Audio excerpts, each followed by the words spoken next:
दोस्तों नमस्ते, मैं सुशील कुलकर्णी। आप देख रहे हैं एनालाइजर न्यूज हिंदी। दोस्तों, आपने बिहार की एक कुप्रथा के बारे में तो पढ़ा होगा कहीं पे, अक्सर फिल्मों में भी या किसी सीरियल में, या आजकल चल रही जो ट्रेंड है, जो शो चलते हैं या सीरीज चलती है, उसमें भी आपने देखा होगा पकड़वा शादी के बारे में। पकड़वा शादी मतलब किसी लड़के को उठाने का और उसके घर से उठाकर उसको ले जाकर अपने गांव में एक लड़की से शादी करवा देने का, भगा कर ले जाना और शादी करवाना, पकड़वा शादी जिसे कहा जाता है।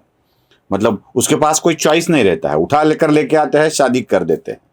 ये भगवाकर की जाने वाली शादी, इसको पकड़वा शादी कहा जाता है। जबरन की गई शादी होती है वो। और इस शादी में किसी को भगाकर लेकर आया जाता है।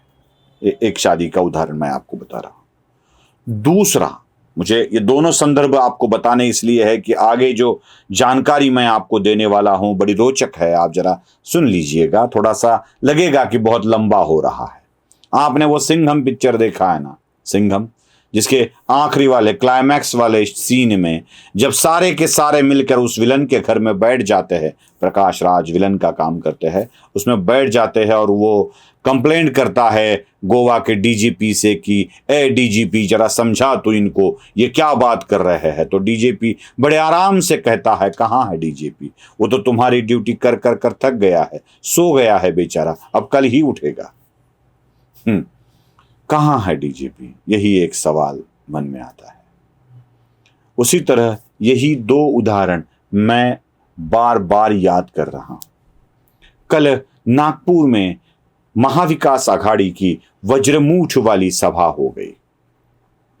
अब ये सभा संपन्न तो बड़े जोरों शोरों से हुई, बहुत सारे लोग हैं ऐसे दिखाया गया, लेकिन इस सभा में अजीत पवार बात करते, भाषण करते नहीं दिखाई दिए।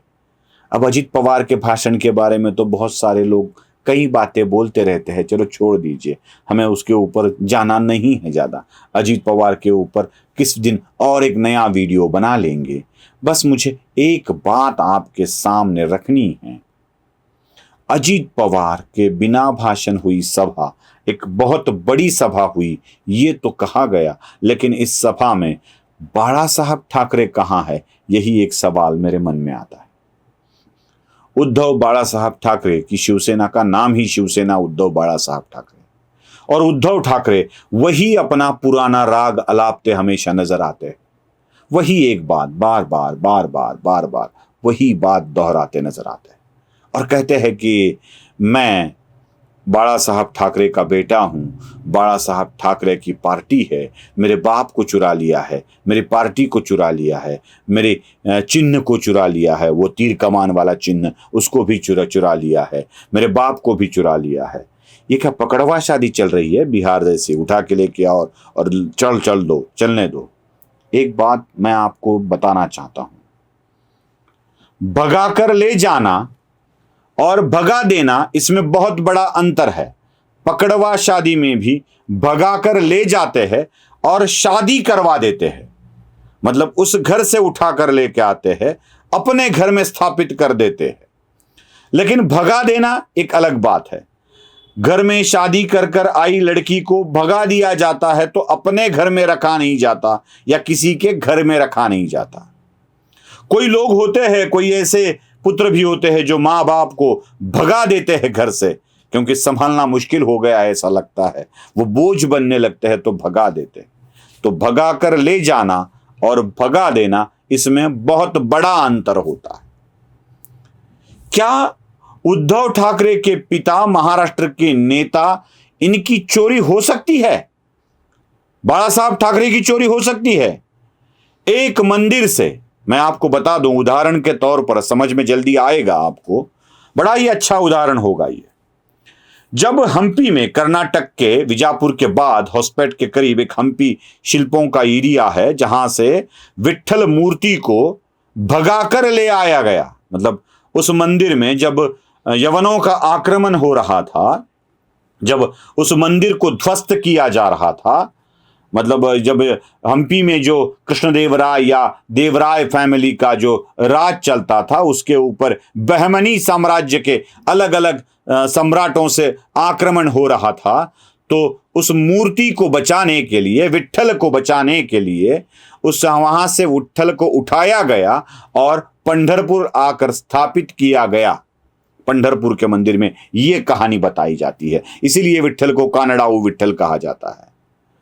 परकीय आक्रमकों के कारण भले ही मंदिर ध्वस्त हो, मूर्ति ध्वस्त नहीं होनी चाहिए, इसलिए उठाया गया, भगाया गया और पंढरपुर के मंदिर में स्थापित किया गया। क्यों? परकीय आक्रमण का भय।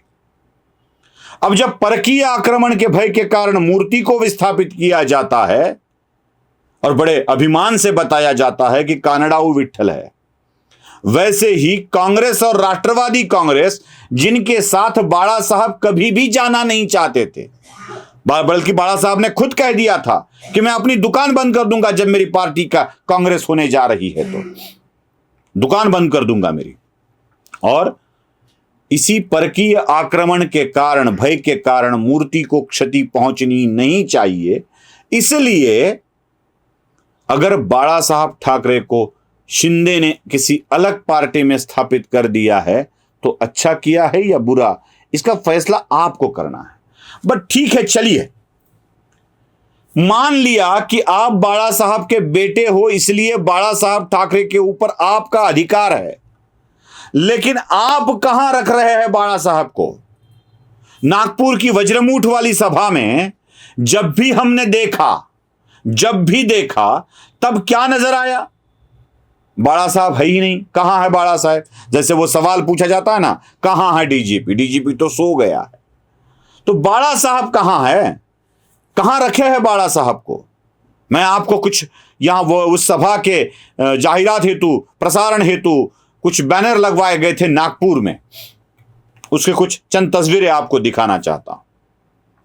एक शिवसेना की तरफ से लगाया गया बैनर है जिसमें नीचे शिवसेना के बहुत सारे लीडरों के फोटो है, देख लीजिए, बड़ा लंबा चौड़ा है वो।